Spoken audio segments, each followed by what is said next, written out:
Welcome to Kingdom Theory Channel. Selamat datang di channel Kingdom Theory, channel tentang sejarah kerajaan di Asia dan dunia. Selamat menikmati.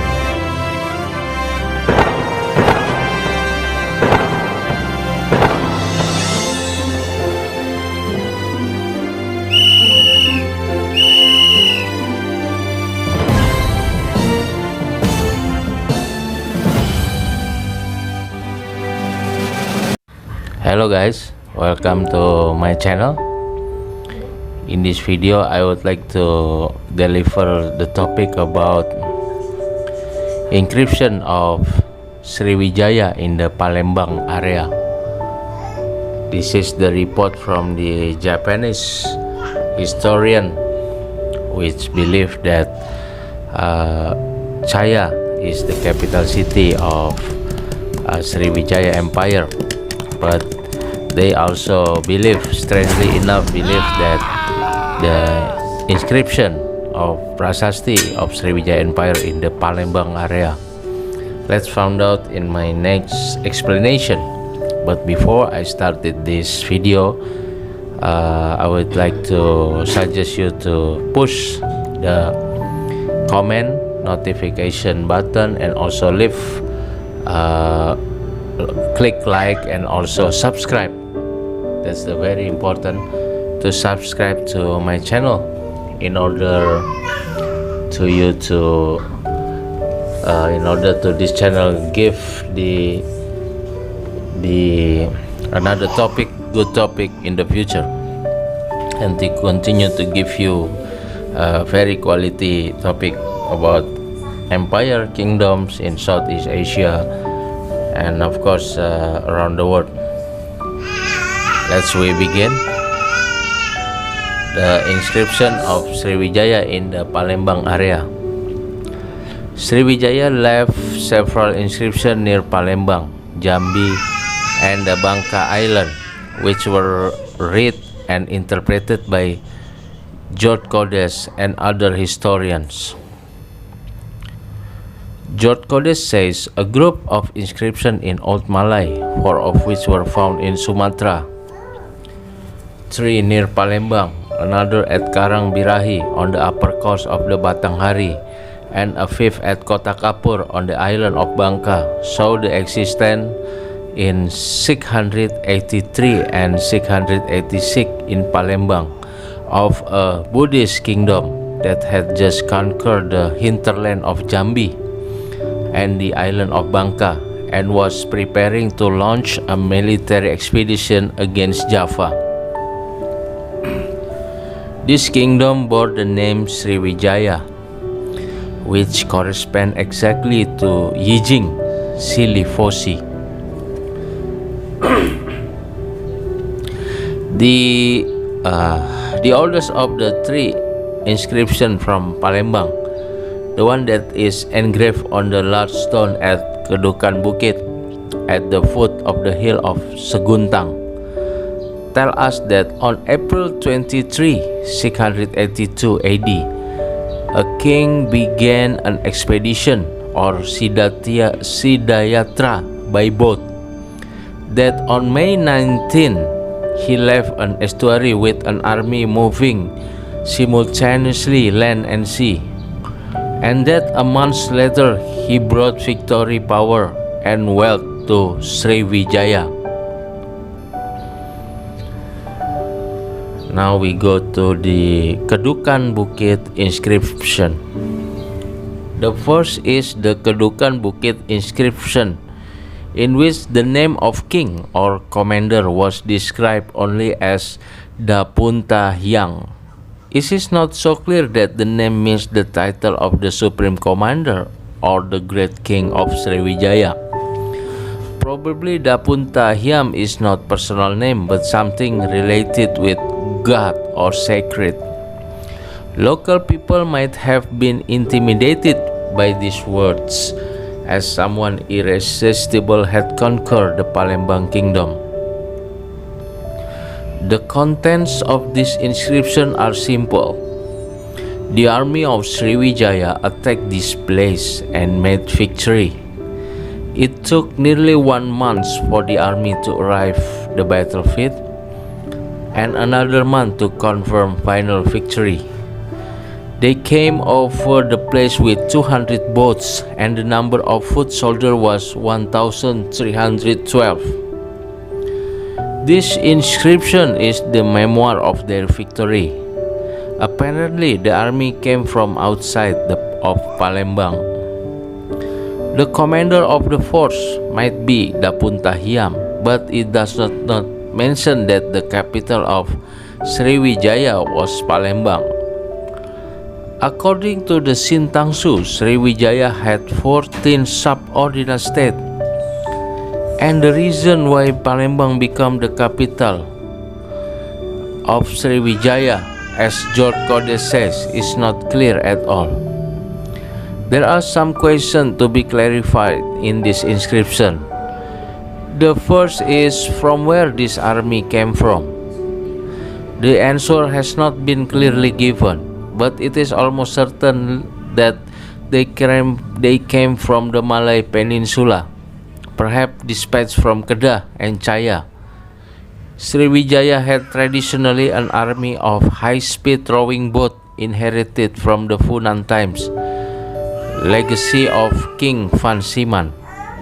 It might take nearly 1 month from Kedah to cross over the Strait of Malacca to arrive at the estuary of the Musi River.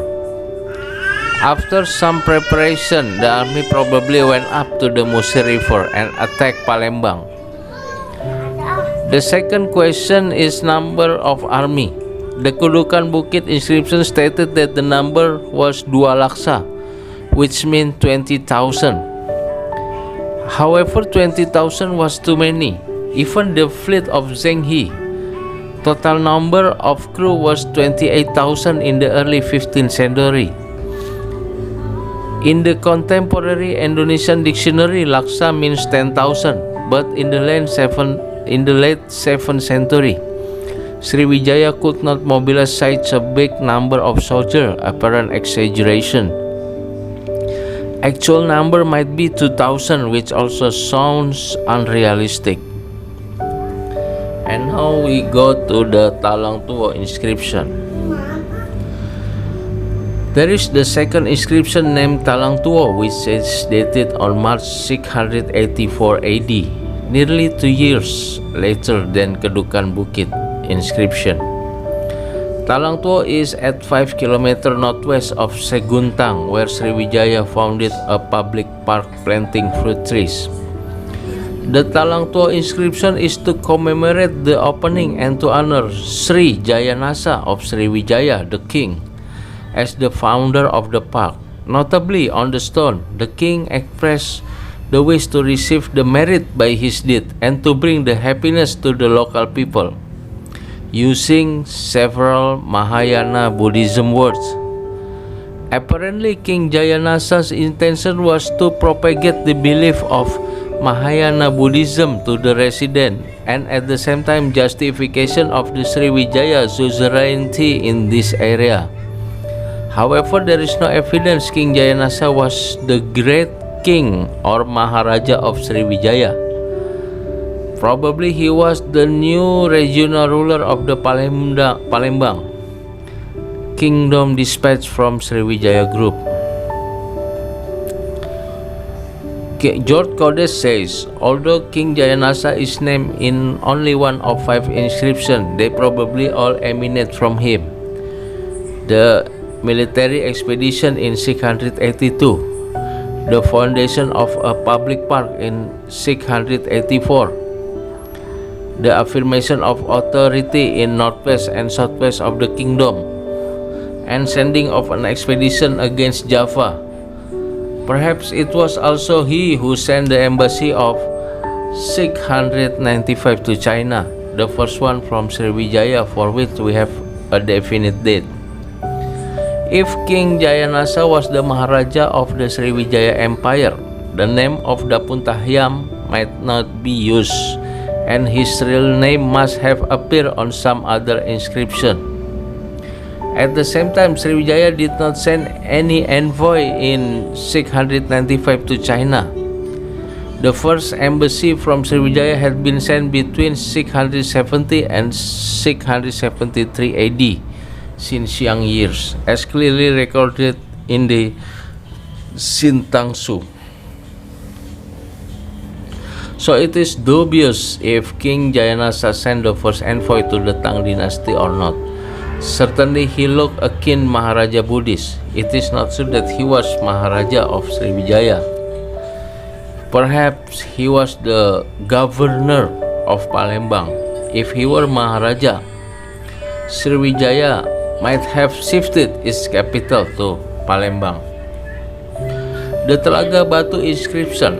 The third inscription found at Palembang area is Telaga Batu or Sabu Kingking inscription, which was a water out stone used by the ruler to ensure the loyalty of the local people and government officials for the authorities. The text of the inscription is curse formulas, promising supernatural and corporal punishment for them who broke the oath. The purpose of the inscription was apparently to threaten the resident and government official not to betray the new conqueror, Sriwijaya. If Sriwijaya had governed Palembang area for a long time, this kind of water out stone might not be needed. The meaning of this inscription is that Sriwijaya was pulling out most of its army from this area to prepare expedition to Java in 686. The inscription contains the list of state officials, common citizen, and even king's slave. In this context, the social structure of Palembang state becomes clear. From the top of the hierarchy, namely Raja Putra, son of king, then various titles are mentioned as follows: Kumaramatya, minister; Bupati, regional leader; Senapati, general; Nayaka, local community leader; Pratyaya, nobles; Haji Prataya, lesser king; Dandanayaka, judges; Tuha Anfatak, worker inspector; Puru, worker; Adyaksani Javarna, lower supervisor; Vasikarana, blacksmith; weapon maker; Chatabata, soldier; Adikarana, official; Kayasta, store worker; Stapaka, artisan; Puhavam, ship captain; Paniaga, trader; Marsi Haji, king servant; and Hulun Haji, king slave. The order of the list does not seem to represent the social order, but this may be a typical composition of the subordinate state of Sriwijaya. However, farmer and Buddhist monk are exempted. And now we go to the Kota Kapur inscription. Why Sriwijaya left these three inscriptions threatening local people? The key to solve this question is the next inscription, which is located at Kota Kapur on the island of Bangka.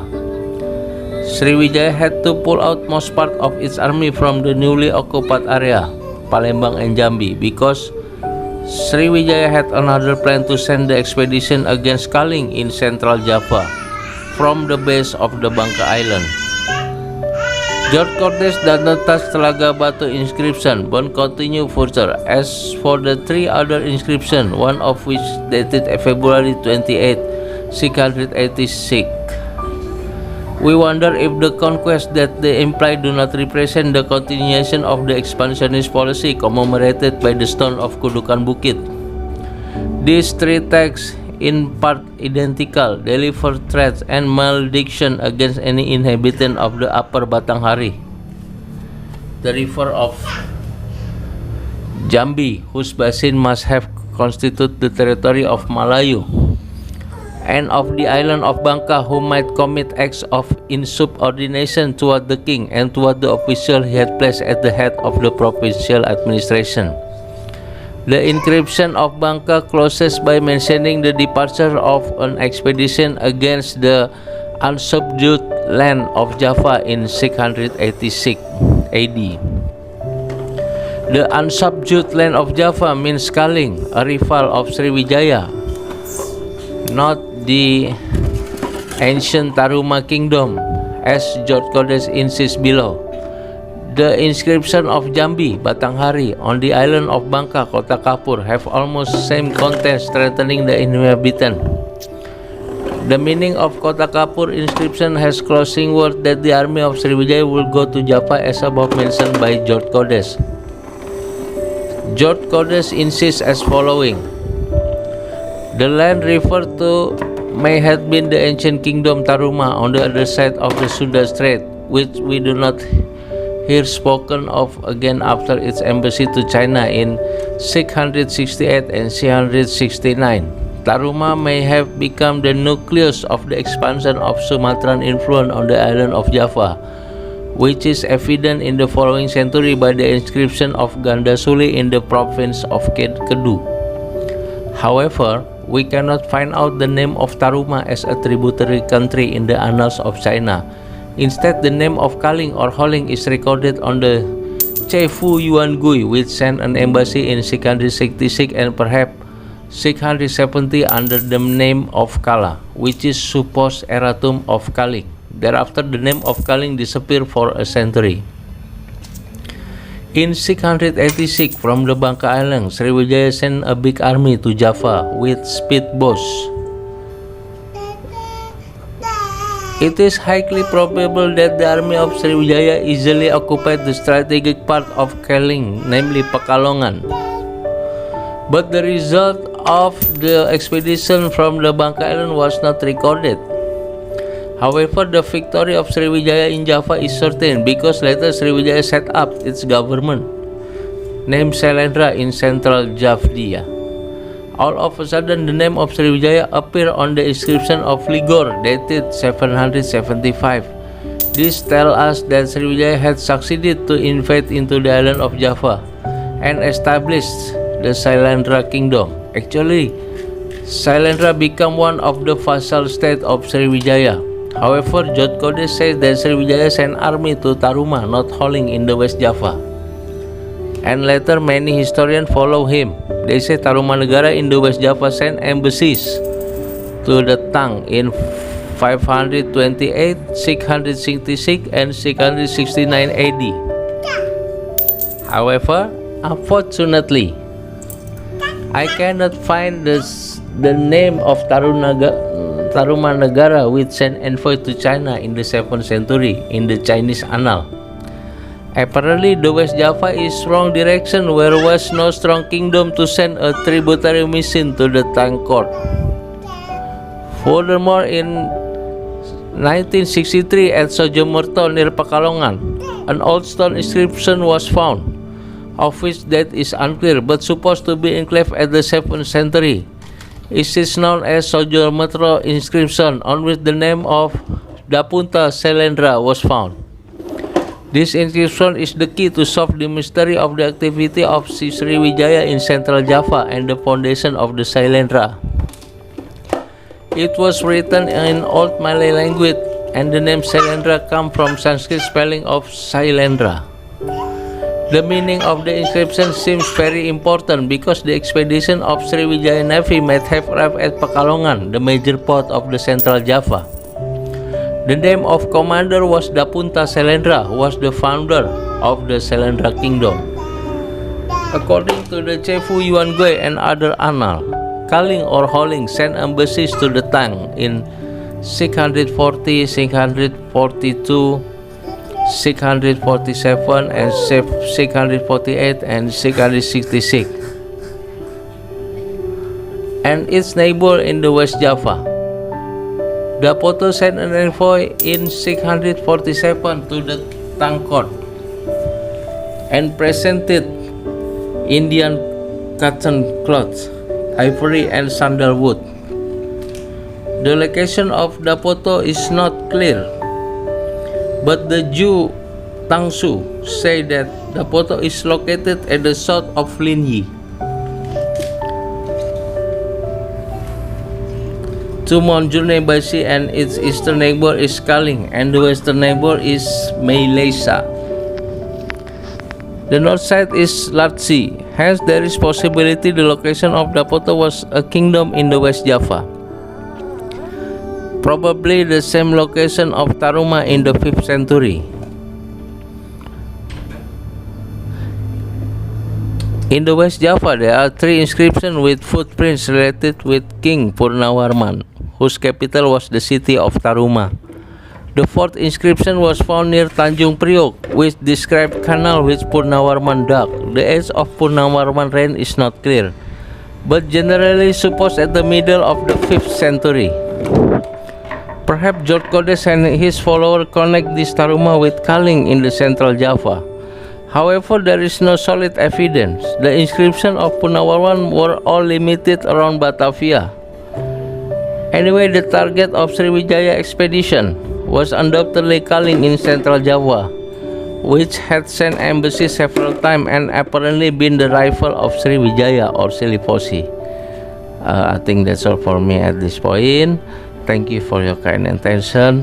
This video stated the opinion from Japan historian that he really insists that Sriwijaya capital is in Chaya, Thailand, and meanwhile the Palembang, Java, and Jambi is a vassal state of Sriwijaya with Thailand's capital city in Chaya. But so he translate the inscription which located in Palembang differently. It's not the sign for the existence of capital city of Sriwijaya, but the sign that it is a vassal state of Sriwijaya indeed. I think that's all for me at this point. Thank you for your kind attention. Don't forget to click like, subscribe, and push notification button, and also leave comment if you want to like this video. Thank you for your kind attention. See you on my next video. Welcome to Kingdom Theory Channel. Selamat datang di channel Kingdom Theory, channel tentang sejarah kerajaan di Asia dan dunia. Selamat menikmati.